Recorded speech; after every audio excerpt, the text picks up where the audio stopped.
সুপ্রিয় শিক্ষার্থী বন্ধুরা, আশা করি আল্লাহর রহমতে তোমরা সবাই ভালো আছো। আজকে আমরা দেখো 11 অঙ্কটা 3.3 এর 11 অঙ্কটা সমাধান করব। দেওয়া আছে a square minus 30a plus 216।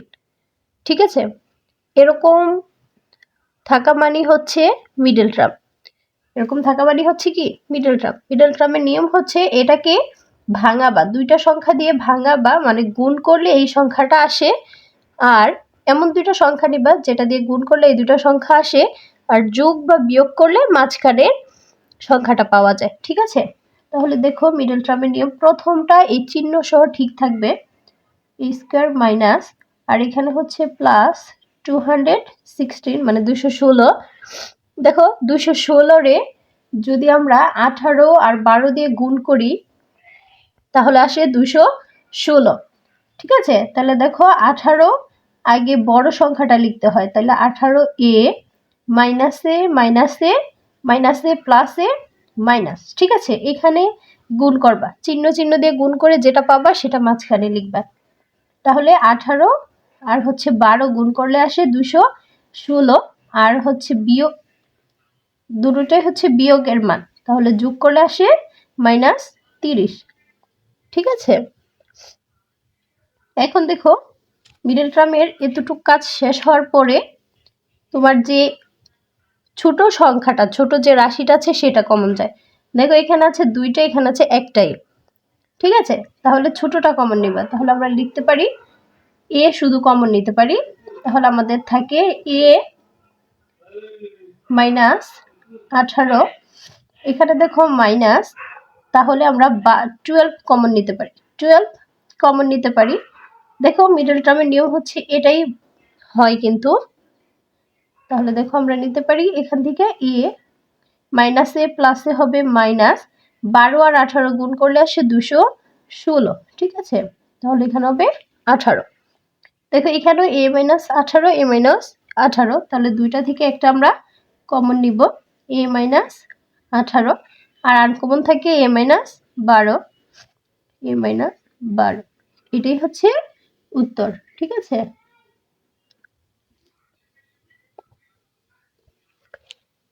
দেখো এখানে আমরা কাজ করব, ফার্স্টে শুরু করব a to the power 8 minus 2a to the power 4। দেখো এখানে আছে একটা, আমরা লিখেছি কটা, দুইটা, এজন্য একটা অতিরিক্ত a টু দি পাওয়ার 4 লিখতে হবে, মানে বিয়োগের দুইটা থেকে যোগের একটা চলে গেলে থাকবে হচ্ছে একটা, বিয়োগের একটা থাকবে। ঠিক আছে, এখানে হচ্ছে -2। দেখো আমি ফার্স্টে বলেছিলাম যে ছোটটা কমন নিতে হয়, এজন্য a to the power 4 common নেব। এখানে যেহেতু a টু দি পাওয়ার 8 আছে, তাহলে 8 থেকে 4 যদি আমরা কমন নিয়ে নিই তাহলে থাকে a to the power 4 minus, এখানে a to the power 4 common নিয়েছি, থাকে 2। ঠিক আছে, প্লাস এখানে দেখো কোনো সহগ নাই, কোনো সহগ নাই, এর জন্য না নাই বললে হয় না, এখানে কিছু নাই মানে সামনে 1 আছে, তাহলে 1টা আমরা কমন নিলাম, তাহলে থাকে a to the power 4 minus -2।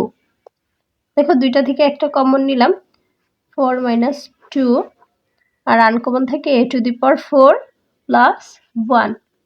ঠিক আছে, এটাই হচ্ছে অ্যান্সার। এখন দেখো 13 অঙ্কটা সমাধান করব। 13 দেওয়া আছে x square minus 37x minus 650। বুঝছো, দেখো এটাও কিন্তু একটা মিডল টার্ম। এরকম তিনটা সংখ্যা যদি সংখ্যা দেওয়া থাকে তাহলে মনে করবা এটা একটা মিডল টার্ম। মিডল টার্মের নিয়মটা কি, এখানে যে প্রথম যে রাশিটা থাকে সেটা চিহ্ন সহ ঠিক থাকবে, আর লাস্টে যে সংখ্যাটা থাকে সেটাও চিহ্ন সহ ঠিক থাকবে, মানে সামনের চিহ্ন সহ ঠিক থাকবে, শুধু মাঝখানে পরিবর্তন হয়। আমাদের কাজ হচ্ছে এমন দুইটা সংখ্যা নিতে হবে যে দুইটা সংখ্যা গুণ করলে এটা পাওয়া যায়, আর যোগ বা বিয়োগ করলে এই সংখ্যাটা পাওয়া যায়। ঠিক আছে, তাহলে আমরা 365-কে 50 আর 13 দিয়ে যদি গুণ করি তাহলে আছে 365। তাহলে প্রথমে বড় সংখ্যাটা লিখতে হয়, তাহলে বড় কি 50। দেখো মাইনাসে মাইনাসে কি হবে প্লাস, তাহলে 50 আর 13 দিয়ে আমরা গুণ করব। দেখো 50টা থেকে 13টা চলে গেলে থাকে 37টা।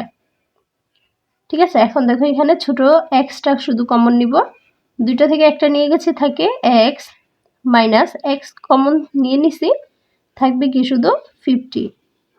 ঠিক আছে, এখানে প্লাস এই 13 কমন নিব, তাহলে থেকে এক্স প্লাসে মাইনাসে মাইনাস এই সংখ্যাটাকে যদি 13 দিয়ে ভাগ করি তাহলে আসবে 50। ঠিক আছে, তাহলে 2টা থেকে একটা কমন, এক্স মাইনাস 50 আর থেকে এক্স প্লাস 13। ঠিক আছে, এটাই হচ্ছে উত্তর। এখন দেখো আমরা 14র যে অঙ্কটা আছে সেটা সমাধান করব। দেখো 14তে দেওয়া আছে 9x² minus 5xy² minus 14y²। ঠিক আছে, এখন দেখো আমাদের কাজ হচ্ছে এটা যা আছে তা ঠিক রাখবো। দেখো অঙ্কের নিয়ম, উৎপাদকে বিশ্লেষণের অঙ্কের নিয়ম হচ্ছে এক এক রকম, কিন্তু আমাদের অনেকবার করতে হবে। ঠিক আছে, অনেকবার করলে তারপরে অঙ্কগুলো যাতে দেখলি মনে আসে যে আমরা আরে কিভাবে জানি অঙ্কটা করেছিলাম। ঠিক আছে, তাহলে দেখো 9, দেখো এটাও কিন্তু একটা মিডল টার্ম, এই 14 আর হচ্ছে 9 একসাথে গুণ করবা, যেই সংখ্যাটা পাবা সেটাকে এমন দুটো সংখ্যা নিবা যেটা দিয়ে গুণ করলে ওই সংখ্যাটা পাওয়া যায়। ঠিক আছে, তাহলে দেখো আমরা 9 আর 14কে গুণ করলাম, তাহলে দেখো মাইনাসে মাইনাসে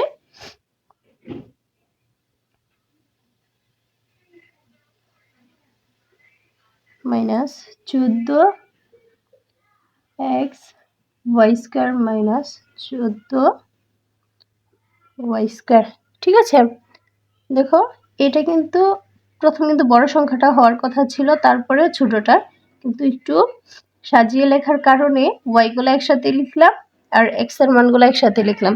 ঠিক আছে, যাতে আমাদের কমন নিতে সুবিধা হয়। তাহলে দেখো এখান থেকে আমরা 9 দুটোটা থেকে কমন নিতে পারি, এখানে x², এখানে শুধু একটা এক্স, তাহলে এক্স নিতে পারি, এখানেও y², এখানেও y², তাহলে আমরা y² কমন নিতে পারি। ঠিক আছে, তাহলে আমাদের থাকে কি, দেখো এখানে শুধু একটা এক্স থাকে, প্লাস এটা যা ছিল তা কমন নিয়ে নিয়েছি, থাকে 1 মাইনাস, এখন দেখো কাজ হচ্ছে 14, দেখো এখানে y², এখানেও y², তাহলে থাকে y², তাহলে 14y² কমন নিলে থাকে কি শুধু এক্স, তাহলে মাইনাসে মাইনাসে হবে প্লাস, এখানে পুরোটা কমন নিয়ে নিয়েছি, থাকে হচ্ছে দেখো 2টা থেকে একটা কমন, y² মাইনাস 14